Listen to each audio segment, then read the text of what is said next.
Yang paling sulit diterapkan di kita hari ini adalah sila tentang keadilan, karena di dalam masyarakat itu masih jauh dari kenyataan gitu ya. Assalamualaikum warahmatullahi wabarakatuh. Halo.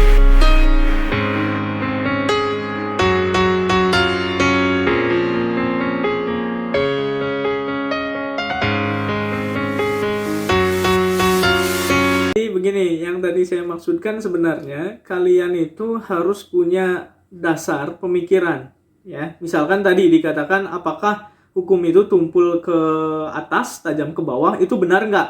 Nah, oleh Eva dan kawan-kawan yang lain, ini ada dua pendapat kan ya, dari Torik kemudian dari yang lain taruhlah. Nah, Eva bisa cari referensinya dari berbagai kasus yang ada di Indonesia, kasus yang melibatkan pejabat taruhlah misalkan ya, ataupun yang masih di circle-nya, kemudian orang-orang dari kalangan bawah. Nah, dari situ nanti Eva bisa menyimpulkan dari dua fakta yang tersedia nanti, Eva bisa menyimpulkan, oh ternyata memang lebih berat ke sini gitu ya. Lebih berat ke benar bahwa sekarang hukum lebih tajam ke bawah dibandingkan ke atas misalkan. Nah, jadi sekali lagi kita harus, sebelum kita berasumsi, kita harus memperoleh fakta-fakta dulu. Tentu dari dua yang berbeda ya. Misalkan dari kubu A itu asumsinya begini, tapi dari kubu B asumsinya begini. Kemudian dalam proses kamu mencari nanti ternyata ada fakta-fakta baru. Oh, ternyata ini sumber masalahnya. Nah, nanti di situ kamu bisa menentukan ternyata objektivitas itu penting. Karena saya sendiri sudah pernah menjadi mahasiswa tentu seperti kalian gitu ya, yang yang banyak tidak setuju misalkan dengan pemerintah, tapi ternyata yang saya alami gitu ya, kemudian yang saya rasakan kok ternyata kosong ya, nggak ada yang bisa saya lakukan gitu. Ternyata saya tidak produktif ketika saya hanya mencari kesalahan pemerintah saja misalkan. Tetapi itu akan menjadi positif ketika kita mulai berupaya untuk mencari titik tengah ya, atau dalam istilah lain moderat lah ya, mencari titik tengah. Positifnya di mana, negatifnya di mana. Nah, dari situ kita pelajari kemudian. Karena itu nanti akan berakibat pada itu kan bagian dari pengalaman ya.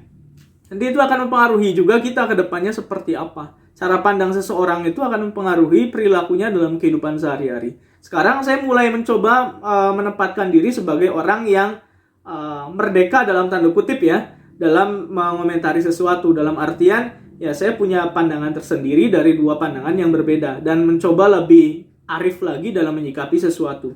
Tetapi sekali lagi berkaitan dengan tadi hukum tajam ke bawah dan tumpul ke atas, kita memang tidak bisa menafikan itu. Bahkan memang kemarin-kemarin ya, misalkan terjadi konflik di Wadas misalnya, ada orang Jawa Tengah di sini. Nah, itu kan sebagian dari masyarakat mereka itu melaporkan ke NU yang merupakan ormas keagamaan. Tetapi memang di Jawa itu memang cukup diandalkan karena ada lembaga advokasinya. Nah, oleh lembaga NU, advokasinya itu memberikan bantuan hukum akan upaya-upaya yang dilakukan terhadap ketidakadilan yang mereka terima gitu kan, atas ganti rugi lahan dan dianggap merusak lingkungan gitu kan ya. Dan oleh semua pihak kita sebenarnya dari berbagai pihak masih setuju bahwa hukum kita masih tajam ke bawah tapi tumpul ke atas. Memang benar, ada fakta lain yang mengatakan bahwa ternyata tidak semua. Nah, tidak semuanya ini yang nantinya akan mengakibatkan posisi itu ada di mana gitu ya. Apakah masih di atas ataukah masih di bawah, ataukah imbang di tengah-tengah. Nah, memang dari fakta-fakta yang ada masih sulit ditemui keadilan bagi orang-orang kalangan tertentu lah ya. Dan itu kita tidak bisa menafikan. Bahkan dari beberapa dari beberapa pandangan sendiri, karena saya yang mengikuti NU gitu ya. Di kalangan NU Nahdien sendiri mengatakan bahwa demikian. Yang paling sulit diterapkan di kita hari ini adalah sila tentang keadilan, karena di dalam masyarakat itu masih jauh dari kenyataan gitu ya. Oke, nanti ya bisalah kalian bisa baca lagi ya beberapa referensi yang menunjukkan itu. Tapi dalam upaya, nah ini yang penting ya. Berikutnya kan upayanya. Dalam upaya yang kemudian dilakukan oleh pemerintah, ternyata ada hal-hal yang sifatnya baik atau positif. Dan kita tidak bisa menafikan itu. Karena ini adalah bagian dari proses untuk mengikis ya adanya kesenjangan di antara hukum yang ketidakadil itu. Yang paling penting kan itu sebenarnya. Ketika sudah terjadi ya sudah, itu ada upaya tidak untuk mengikisnya. Sekarang kan sedikit demi sedikit ada, taruhlah misalkan di korupsi. Di korupsi kita sudah mulai ada tuh dari 2004 Pak SBY. Kemudian ada reformasi di dalam penerimaan tes CPNS sekarang di zaman Pak Jokowi gitu kan. Itu kan langkah-langkah yang bagus untuk meminimalisir ketidakadilan kan. Karena ditakutkan adanya KKN. Sekarang kan pakainya CAT. Nah, hal-hal seperti ini yang kita tidak bisa tapikan juga dan perlu diapresiasi. Gitu ya, Eva dan kawan-kawan ya. Berikutnya sumber hukum. Ya, kita tahu tadi ini sudah menyebutkan. Nah, ini kelemahan orang Indonesia ya. Baru dipuji sekali langsung kelabakan. Jadi kayak pemain timnas kita. Timnas bola. Oke, nah jadi gini. Untuk hukum yang ada itu memang bisa dijadikan landasan hukum. Yang pertama tadi Undang-Undang Dasar, kemudian Pancasila juga jadi sumber dari segala sumber hukum. Kemudian ada Kepres, keputusan Presiden. Sebelumnya juga ada TAP MPR.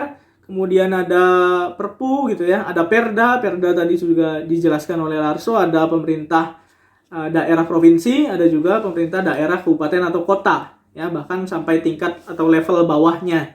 Nah, itu yang bisa dijadikan sebagai sumber hukum. Contohnya apa? Seperti tadi, ketika pembelajaran masih melalui daring seperti sekarang, kalian menerima surat dari STTB ya. Di situ kalau kalian baca, itu ada pertimbangannya itu berdasarkan SKB 3 Menteri. Nah, itu kan jadi sumber hukum juga. Jadi bukan hanya Undang-Undang Dasar, tapi segala hukum yang berkaitan itu nanti bisa dijadikan sebagai rujukan atau sumber hukum. Nanti kalian bisa lihat di PowerPoint saya sudah ada ya tata urutannya, silahkan bisa dilihat lagi. Kemudian tentang hak dan kewajiban ini memang agak rumit ya. Mohon maaf, ini azan sedikit saja ya. Yang terpenting bagi saya konklusinya adalah hukum itu pasif. Seperti hari ini saya punya pulpen ya. Pulpen ini fungsinya buat apa? Buat nulis kan? Nulis yang baik-baik. Tapi kalau saya gunakan pulpen ini untuk mencoret-coret muka Kabil, itu baik atau tidak?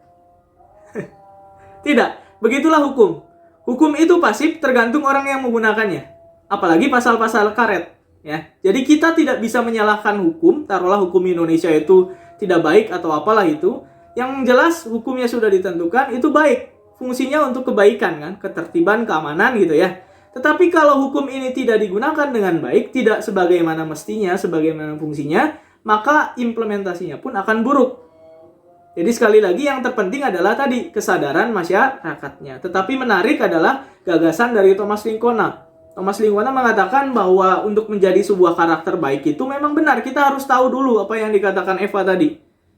Tapi bukan berarti harus dihafalkan ya, harus tahu dulu. Kan ribet juga kalau Kabil nih mau naik motor, dia harus baca dulu Undang-Undang Lalu Lintas nomor 12 gitu ya.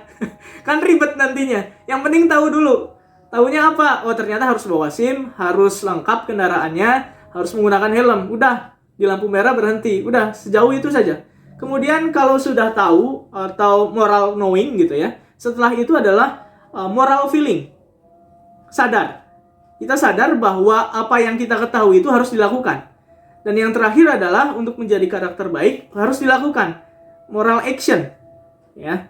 Jadi kalau misalkan kita sudah tahu, sudah merasa, sudah dilakukan, itu akan menjadi suatu karakter yang baik. Jadi sekali lagi bukan berarti tidak penting, tapi itu penting juga. Ya, karena ada juga orang yang melanggar tapi karena nggak tahu.